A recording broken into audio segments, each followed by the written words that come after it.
All right, let's picture this. It's the mid-'70s. You walk into a music shop. Pedals everywhere, right? Mhm. But almost all of them. For guitar players, if you play bass, you're kind of out of luck, especially for anything specific. Yeah, exactly. Bassists were definitely an afterthought back then. You might try a guitar pedal, maybe a distortion. And it just kills your low end, sucks the life right out of it. Precisely. And that feeling, that, gap in the market, that's where we're diving in today. Because Electro Harmonix, EHX, they saw that. EHX, always doing something interesting. Right. And today we're looking at something maybe deceptively simple, but really important historically. The Electro Harmonix Mole, the bass booster. Okay, the mole. I like it already. So we've got our sources lined up, and the mission today is to really get under the hood of this thing. Yep.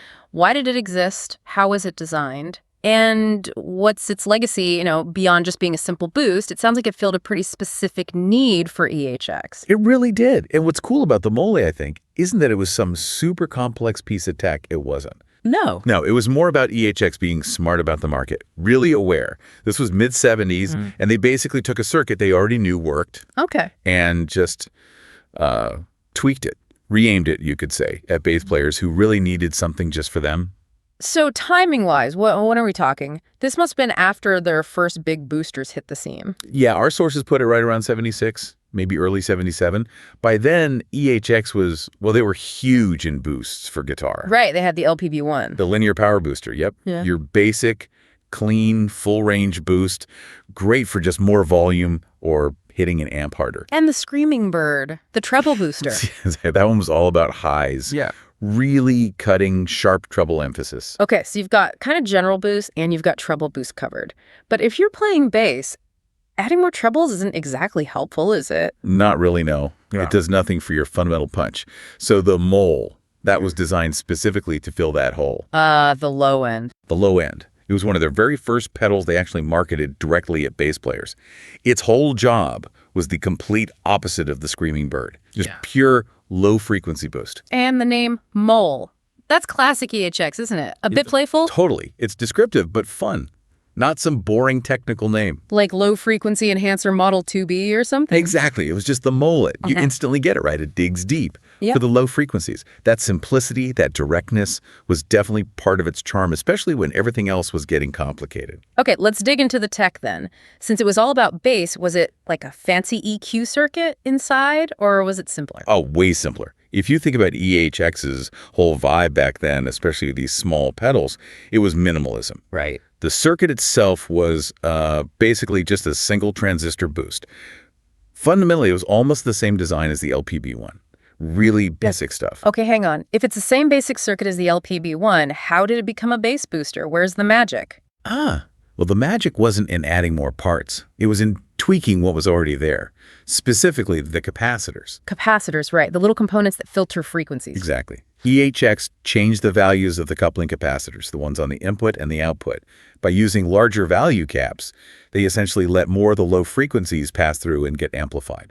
While rolling off the highs and mids. Precisely. They were creating a filter that focused the boost way down low, probably aiming for, under 100 hertz, right where the bass guitar really lives. That's actually pretty clever. Taking a cheap, proven design and just swapping a couple of small parts to create a whole new product for a different market. It's classic EHX efficiency, and the rest of it followed that simple idea. You use that same little wedge-shaped steel box. Oh yeah, the classic enclosure, like the Muff Fuzz, LTB1. That whole family, yeah. Matched set. And I'm guessing the controls were pretty simple too. No graphic EQ sliders here. Nope, just one knob, labeled boost. That was it. Seriously, just one. Just one. It controlled how much gain you were adding to those selected low frequencies. It did one thing, but it was a thing bass players needed. Okay, simple, effective. Yeah. But there's got to be a catch with that era of pedals, right? Like power. You got it. Like its brothers, the early Moles. Yeah. 9-volt battery only. No adapter jack. Nope, not on the first ones, which, kept it cheap and simple. If you're relying on this thing live to give you that essential low-end punch, and the battery dies mid-song. Yeah, that's the trade-off, isn't it? Suddenly your essential tool isn't so reliable. It shows how the design, while clever in its tuning, was still kind of basic in its overall execution, Yeah. bound by the standards of the time. It's elemental, like you said, embracing the good and the bad of simplicity. Mm-hmm. So, okay, let's talk about the sound then. What did it actually do to your bass tone when you kicked it on? Well, you're pushing a simple transistor circuit pretty hard, especially when you crank the boost. So it wasn't about pristine, clean low end. It was more about warmth, fatness, a bit of grit even. It thickened up the fundamental frequencies, gave them this kind of woolly, warm boost, made the bass feel bigger, heavier, really helped it sit in a mix, especially against loud guitars and drums, gave it presence. So it's kind of like adding weight, almost like a pre-EQ before the amp. That's a good way to put it. Yeah. And sources say it was particularly good with smaller amps. You know, combo amps back then often didn't have a ton of low-end push. Right, they could sound a bit thin. So the Mole was like this cheap, easy fix. Kick it on, and suddenly your small amp sounds much bigger, pushing those crucial low frequencies forward. It compensated for the amp's weaknesses. Makes sense. Instant utility.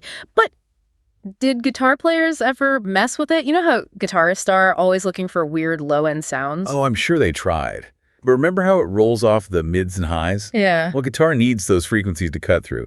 So using a Mole on guitar, it tended to just sound muddy, boomy, but indistinct.